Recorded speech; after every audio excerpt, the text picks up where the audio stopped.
Hi, everyone. Welcome to Teachly University. And today we're going to be talking about speculation. And speculation, I think, gets a really bad rap. I think when a lot of people think of speculation, they think of sort of gambling or reckless behavior. And really, that's the furthest thing from the truth. The fact is, speculation is not only a necessity, but I think you'll find out it is also really part of our decisions that we make in our everyday lives. So I wanted to start with a quote from Ludwig von Mises, who said that speculation is dealing with the uncertain conditions of the unknown future. Every human action is a speculation in that it is embedded in the flux of time. And what did Mises mean with this quote? And I believe what he meant is that when you think about our everyday routine, we make decisions on a daily basis. And these decisions relate to our finances, to the types of food that we choose to eat, to the relationships that we decide to participate in, to the clothes that we buy, to the politicians that we vote for. We make decisions every single day.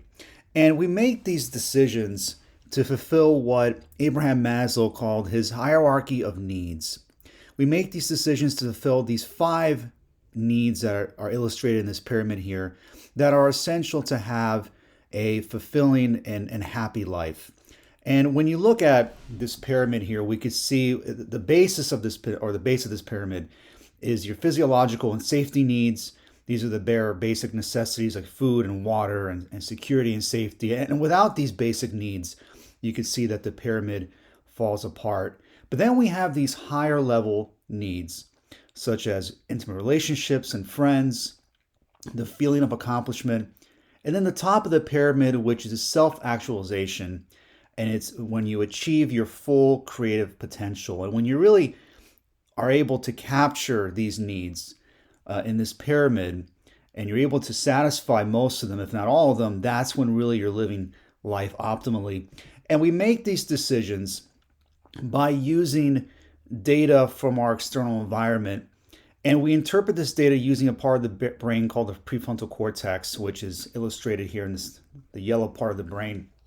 It's a front part of the brain where really that's where our decision making and analytical processes are structured or are developed in this part of the brain. And just how I'm conducting this presentation right now is by using the prefrontal cortex. And this is where I basically analyze data, conduct research, and then share it with you. So this is where, again, where our decision-making process is in our part of the brain. And in making decisions and in analyzing data, we do this not in a vacuum, but really that we live in an interconnected world. We are living in an economic system, social systems, cultural systems. We're all interconnected through human interaction. And human interaction can be extremely volatile and unpredictable. But nevertheless, we participate in these interactions and we make these decisions every single day to satisfy these needs in light of these interactions that we take part in every day. And just to give you an example of some of the decisions that we make on a daily basis, let's say, for example, you decide to want to invest in a particular stock, and let's say just Apple, for example.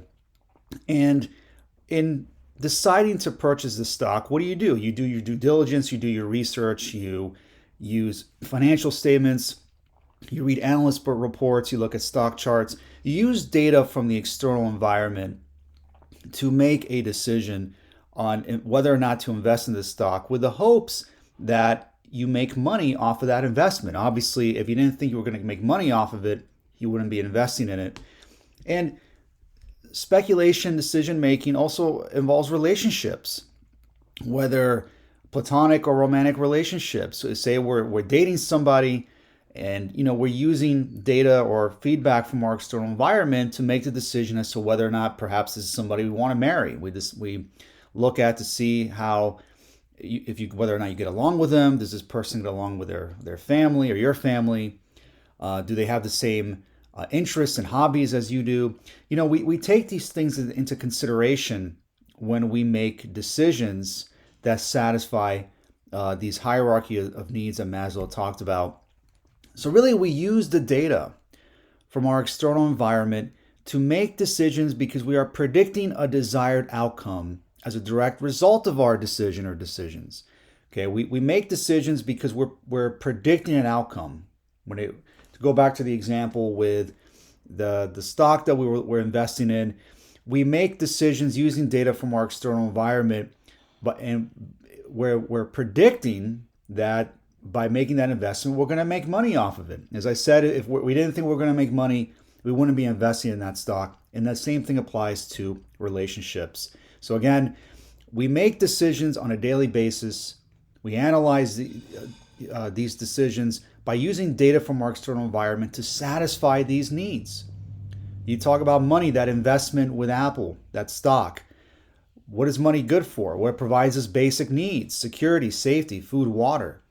And also it can help us satisfy some of these other higher level needs as well.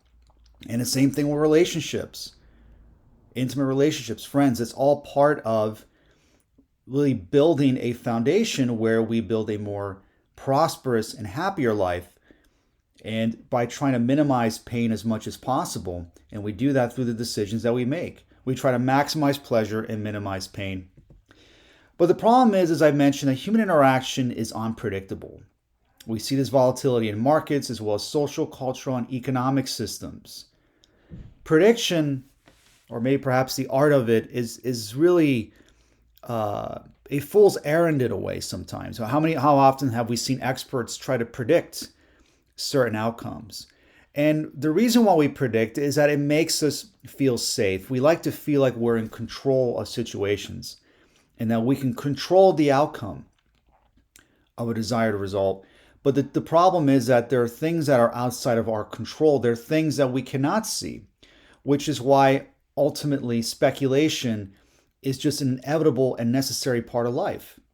And this is a quote from Thomas Friedman, who's an author and also who's quoted by the book Trend Following by Michael Covel, not novel. I'll have to change that. My apologies to Michael.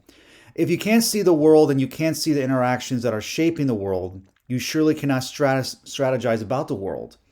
And if you are going to deal with a system as complex and brutal as globalization and prosper within it, you need a strategy for how to choose prosperity for your country or company.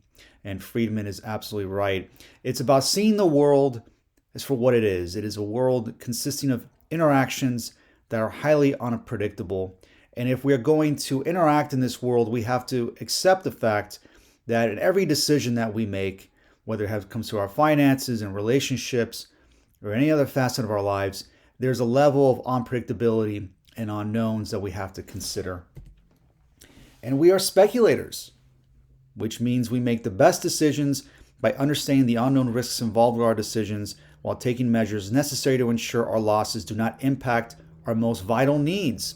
So when we speculate, it doesn't mean that we're being reckless or we're not taking outside data or feedback into consideration when making a decision, but it's acknowledging that there are things that we do not know. There are things that are outside of our control, whether it's in investments, and in relationships, or even from the foods that we choose to eat, where there's always some level of risk. And without risk, there is no reward. There is no reward. So if you like this video, please go ahead and subscribe to my YouTube channel. And if you have any questions, please feel free to email me at myteachly@yahoo.com. Thanks for watching this video, and I'll see you next time.